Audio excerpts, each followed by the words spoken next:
Welcome to Close Listening. I'm Zach Morgenstern, joined as always by silent co-host Ludwig von B. We're continuing our journey through Bob Dylan's discography, and we are getting to Nashville Skyline, what I would consider the end of Bob Dylan's peak, or at least the initial rise of his career. That's because the next album after this, Self-Portrait, was a rather unsuccessful record of covers, and it took a while for him to put out some famous songs after this one. That said, this album marked quite an evolution in its own right, namely that if you listen to it out of context, you might not even know that Bob Dylan was singing. He was singing in what he called a country crooner voice. And you hear this right away when he opens this album with a song called Girl from North Country. Girl from North Country came way back on his second album, The Freewheelin' Bob Dylan, which was a favorite album of Johnny Cash's. And lo and behold, this time he got to sing it as a duet with Johnny Cash.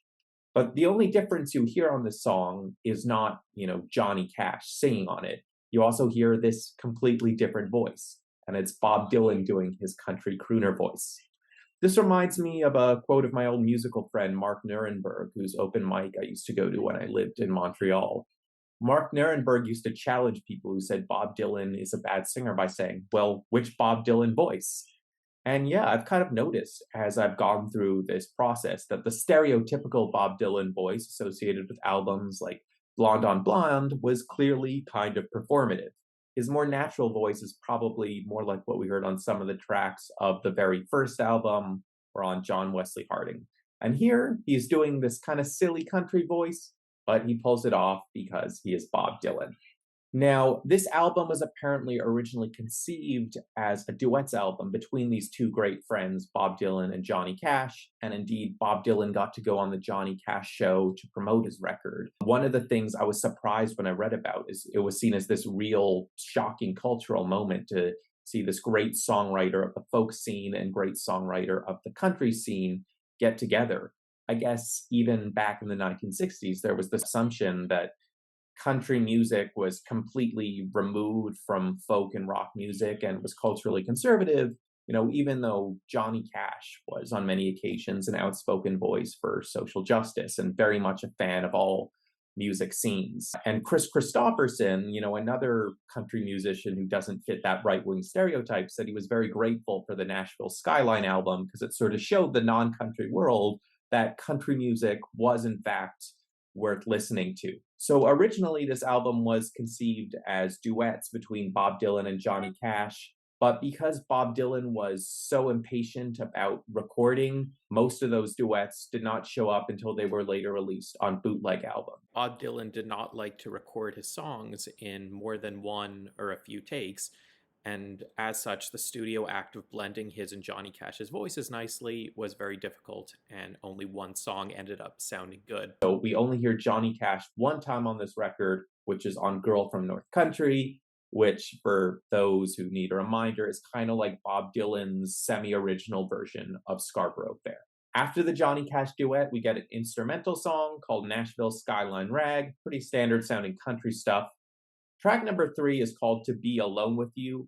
Some critics have speculated this was Jerry Lee Lewis inspired, and while I might not have heard that, I get it because there's some, up-tempo boogie-woogie piano in the background that doesn't quite sound like normal Bob Dylan piano playing, and there's also something vaguely in the lyrics that mixes the spiritual and the sensual. Also, one can't help but hear the Ray Charles or Nappy Brown influences as well, because he's clearly quoting the song, The Nighttime is the Right Time. Track number 4 is a candidate for the best song on the album. It's called I Threw It All Away.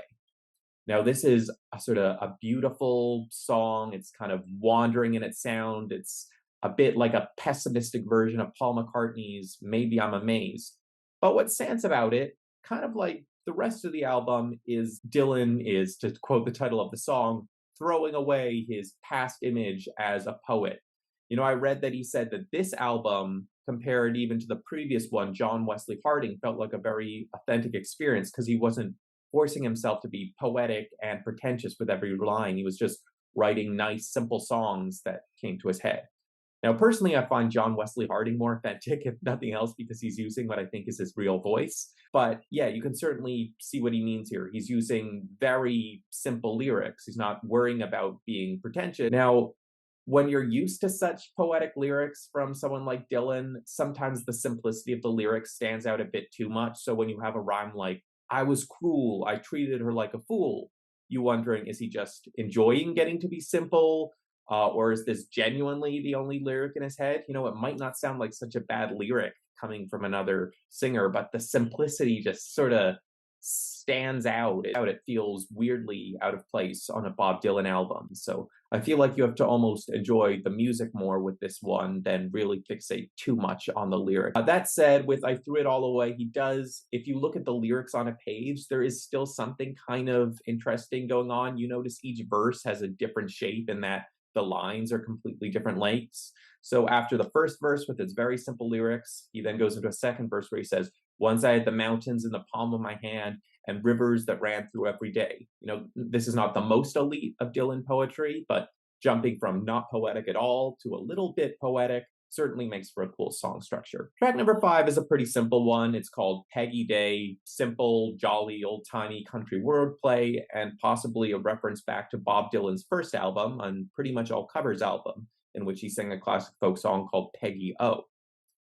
Track number 6, quite possibly the most famous song on the album, Lay Lady Lay. It's certainly a memorable title, but again, a much simpler premise than anything we've seen from Dylan before. Could be regarded as a beautiful song, sort of straightforward, quick to the point, pledge of loyalty. Could also be seen to some ears as a little sleazy, come lay on my bed, lady. But I mean, again, for me, for the most part, it's just, an interesting chord progression, probably the best use of country sounds on this record to make something original and different with that slide guitar.